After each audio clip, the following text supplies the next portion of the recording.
hususan makocha wa kigeni, lakini pia hata makocha wazao wanapokuwa wamepewa timu, mashabiki wa timu husika wamekuwa wakihitaji matokeo ya haraka haraka.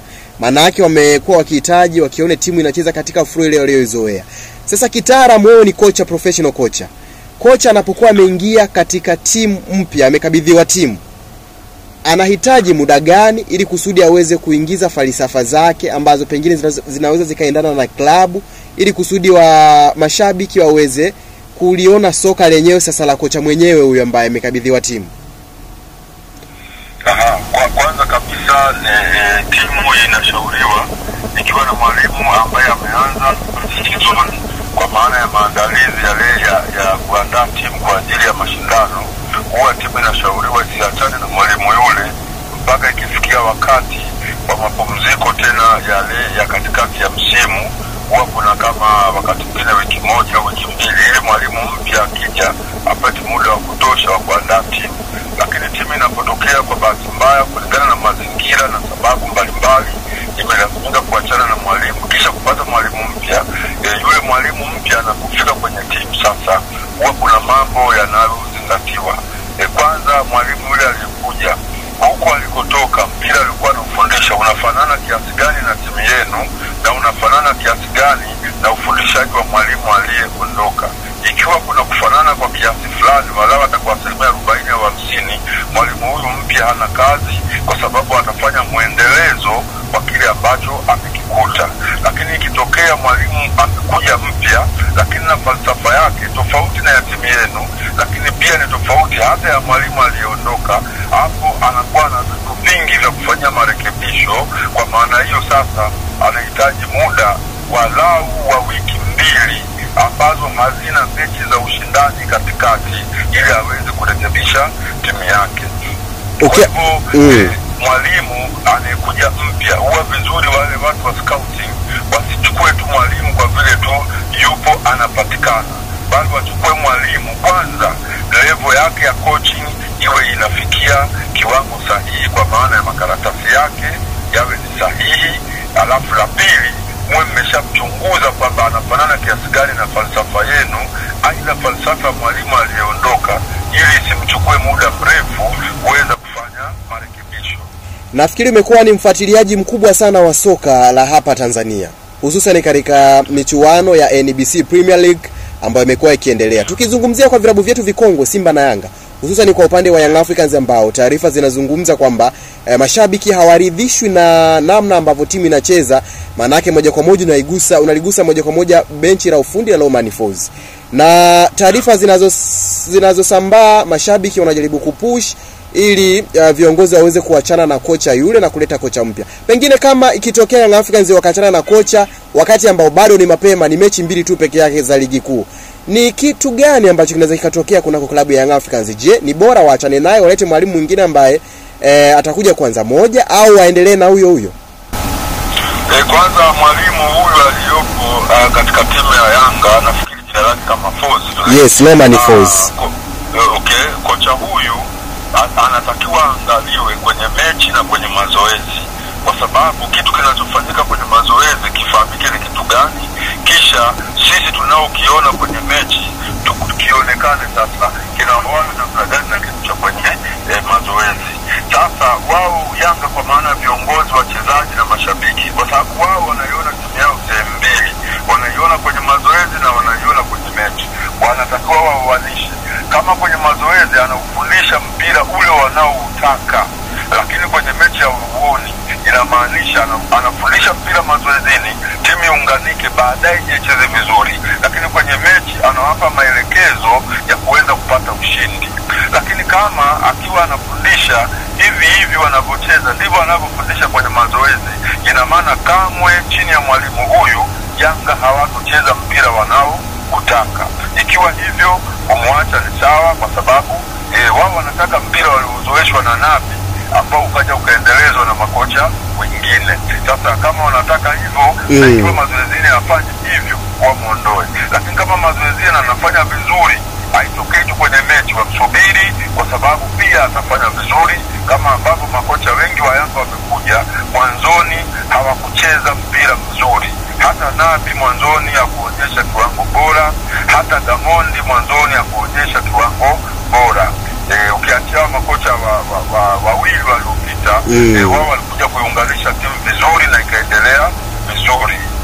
Na tukibakia hapo sasa, kwa hiki ambacho umekizungumza, sakata hili la kocha wa Young Africans Romain Folz, mashabiki wao wanatamani kuona timu ikicheza vile vile, na miongoni mwa timu ambazo zilijitahidi kuhakikisha wachezaji waliokuepo msimu uliopita, maana yake hakuna mabadiliko makubwa sana kwenye timu ya msimu uliopita, ni Young Africans, na hivyo wao wanaamini kwamba mpira ule ambao walizoea kuona unaweza ukaendelea. Sasa mwalimu mpya anapoenda katika timu ambayo haina mabadiliko makubwa, kikosi kilichofanya vizuri msimu uliopita, anakuwa na afadhali kiasi gani? Anakuwa na afadhali kubwa kwa sababu kwanza anatakiwa kufika mazoezini asiingize kitu chochote, awachie wacheze. Na kwa level ya ligi kuu, kocha hawezi kuhangaika tu awaone tu mazoezini. Atataka aione kwanza timu katika video clips, angalie rekodi zao, mechi mbalimbali, aone namna gani wanacheza, kisha hakikishe mazoezini asifanye chochote, awagawe wacheze. Wakicheza ataona ni mpira gani wanacheza, kisha atamuuliza team manager ambaye hakubadilishwa, mpira huu na uona hapa ndivyo ambavyo mnavyopenda uchezwe. Team manager atamthibitishia huu ndio mpira ambao tunatakiwa kucheza. Kwa hivyo yeye atajua, na mwalimu mzuri hana aina moja ya mpira, lazima aendane na falsafa ya timu husika, na hiyo ndio mafundisho yanayofundishwa kocha wa level ya juu. Pamoja na falsafa yako mwalimu, lakini lazima ufuate falsafa ya timu husika, kwa sababu wewe unaitumikia timu ile. Kocha Mirambo, naweza nikasema sasa mashabiki wa Young Africans, kutokana na mtaji ambao ulikuwepo wa wachezaji wengi kubakishwa kwenye kikosi, wana haki ya kupiga kelele kwamba kocha hawafai. Bado mimi sioni kama wana haki hiyo kufuatana na timu ambayo anakuipanga mwalimu. Mwalimu anaipanga timu ambayo kiukweli haiko vile ilivyokuwa. Kwa mfano katika mpira waliokuwa wanacheza Young Africans kabla ya mwalimu huyu ni mpira wa possessional football, kwa maana mpira wa kumiliki sana, kucheza pasi na kuweka, sio mpira wa kupiga. Na ndio waliouzoea mashabiki. Naam. Nasema na ndio mpira ambao mashabiki wameuzoea. Sasa mpira huo unahitaji sana viungo watatu waweze kuunganisha vizuri timu yao. Sasa katika hao viungo utakuta pale katika namba 6 ambaye ndiye anayepokea mipira chini, amebadilika. Yuko Azizi Andabwile, tofauti na alipokuwa nafikiri Aucho. Sasa utaona Aucho alikuwa yakipokea mpira kwanza anatoa pasi aina zote, fupi na ndefu. Lakini Andabwile anapopokea mpira mara nyingi anahitaji kutoa pasi ndefu. Lakini pia ukiangalia Andabwile namna gani anakaribiana na viungo wawili wengine kama Pakome, of course Maxi na huyu Mudathiri, ni tofauti na alipokuwa akishirikiana nao Aucho. Aucho alikuwa akicheza nao hawa, hata watu warudie mechi zilizopita kuwepo Aucho, pasi zake nyingi zilikuwa zinaanza kuwa karibu na hawa viungo kabla ya kwenda mbele. Pasi ya pili ndio inaenda mbele, ya kwanza inaanza kwa viungo. Tayari hapo patakuwa na mabadiliko.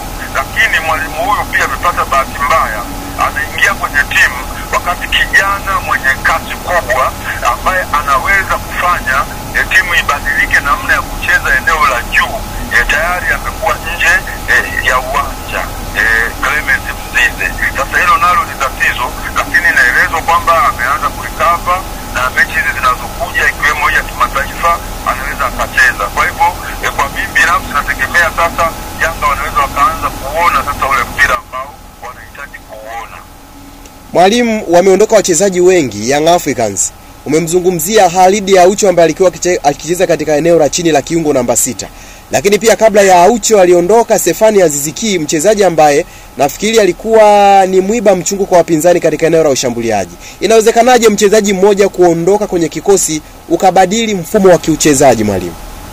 Tatizo ni eneo ambalo ametoka. Ukiangalia Aziziki, yeye alikuwa akicheza namba 10 na mara nyingine namba 8. mara chache alikuwa akicheza namba 9 na mara chache zaidi alikuwa akitokea pembeni. Sasa utaona namba 10 kwa Yanga wako wengi wazuri ambao wanaweza kufanya kazi, ukamsahau Aziz Ki, isipokuwa tu hasora eti kusahau mikwaju yake ya nguvu ya kushtukiza iliyonyooka inayoenda kuscore. Lakini kiuchezaji na uunganishaji, Mudathiri anaweza kufanya kazi kama hiyo, Maxi anaweza kufanya kazi kama hiyo, Pacome anaweza kufanya kazi kama hiyo, hata wakimwamini Farid Musa anaweza kufanya kazi kama hiyo. Kwa hivyo utaona kwenye namba 10 hapana gap kubwa, hapana pengo kubwa. Lakini kwa namba 6 hayo ni mabadiliko makubwa mno, kwa sababu ya aina ya namba 6 ambaye ameingia na namba 6 ambaye aliondoka. Na pengine sasa tunaweza tukasema kwa sasa hivi kinachoitesa Young Africans mpaka mashabiki kupiga kelele haoni mpira ule ambao wameuzoea ni kitu gani kocha, ukiitazama Young Africans ya sasa hivi? Kiukweli mpira umebadilika. Watu muangalia hata kocha kwenye mechi zao, waangalie mkono wake. Timu ya Yanga ikipokea mpira tu, kocha huwa anaonyesha mkono mbele, ana maana anataka mpira upigwe mbele. Ni mwalimu ambaye anataka kushambulia kwa mpira mirefu, sio mwalimu anayetaka kuposesi. Mara chache na mimi binafsi sijamuona akionyesha ishara za kwamba wacheze.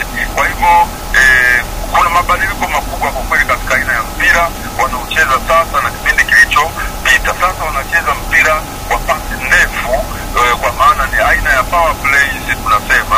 Wakati walizoea kucheza mpira wa pasi fupi na kuposesi kwenda kwa pasi, sio kwenda kwa pasi ndefu. Sasa ni mabadiliko makubwa ya mpira, lakini all in all, yote kwa yote ni kwamba mwalimu huyu amekuwa mjanja, kwa sababu hawachezi mpira waliozoea lakini wanapata matokeo. Lakini kocha kitaalamu ni mfumo gani ambao unaweza kwa kupa matokeo ya haraka muda wowote kati ya mfumo wa kuposesi mpira na mfumo wa kucheza kwenda mbele zaidi? Mwalimu mpya na akiwa muoga anategemea sana mfumo wa kupiga mpira iende mbele ili kufanya makosa kwa timu pinzani, alafu wachezaji wako ambao ni mahiri wajanja werevu waweze kutumia makosa na kuweza kupata ushindi. Anaogopa kuposesi kwa maana mpira utakaa chini kisha utakuja kati ndio uende mbele. Wanaweza wao ndio wakafanya makosa kisha wakajikuta wanapoteza. Kwa hivyo anacheza pia kwa hofu. Kocha, kabla tujamaliza pengine nikuulize, kwa mujibu wa maelezo umemfuatilia kocha katika michezo ambayo Young Africans wamecheza na baadhi ya timu, ni dhahiri shari umegundua kwamba ni mwalimu ambaye anapenda kutumia mipira mirefu. Sasa tunaweza tukasema tukubaliane kwamba Young Africans wakati wanamtafuta na kumpata Romain Folz hawakuangalia falsafa ya timu, bali walihitaji kocha peke yake tu. Inawezekana chini ya carpet kwamba mwalimu aliwaambia kwa muda huu siwezi kuposesi, nitapiga mpira mbele, na kocha wao tayari kishaondoka, hawana namna, na mwalimu alimuona sokoni na pengine ndio waliona quality zake, kwa maana sifa zake ni nzuri, ni huyu, kabidi wamchukue.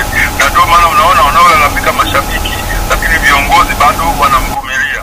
Pengine ni makubaliano waliokubaliana kwamba timu ibadilike polepole. Kwa hivyo sisi kama makocha tunasema apewe muda walau hata wa wiki 3-4 leni wamuone namna gani anakwenda. Lakini kwa aina ya timu iliyopo pale Young Africans na wachezaji waliopo, kocha, unaiona Young Africans ikifika hatua ipi ambayo pengine haikuwahi kufika siku za nyuma na aina ya mwalimu aliyekupo nayo sasa hivi? Yanga jinsi ilivyo, kwa sababu ina nguvu za aina kama 3. Nguvu ya kwanza ya Yanga ni uongozi wake, namna gani unawajenga kisaikolojia wachezaji kwa kuwalipa vizuri na kuwajenga vizuri. Lakini nguvu ya pili ni mashabiki wake ambao wanaweza kutembea na timu ikawa si ngeni mahala popote, ikawa na kundi kubwa. Na namna ya 3 ni aina ya wachezaji ambao wanao ni wa viwango vya hali ya juu. Kwa hivyo mimi binafsi nategemea Yanga inaweza ikasogea mpaka hatua ya makundi katika ligi hii ya mabingwa Afrika. Mwalimu, mimi nikushukuru hapa. Wasikizi wangu wa Voice of Tabora alikuwa akikusikiliza. Asante sana, nashukuru sana. Karibu tena, tukutane wakati mwingine mwalimu. Nashukuru sana. Alikuwa kocha wa mpira wa miguu ambaye pia amevifundisha vilabu kadhaa katika madaraja ya hapa mkoani Tabora, ambaye tulikuwa tukizungumza naye kuhusiana na mtazamo wake ya kile ambacho kinazungumzika katika viunga vya Twiga na Jangwani, ambapo Romain Folz, baadhi ya mashabiki wameonekana hawajaridhishwa na aina ya mchezo au aina ya uchezaji wa timu hiyo.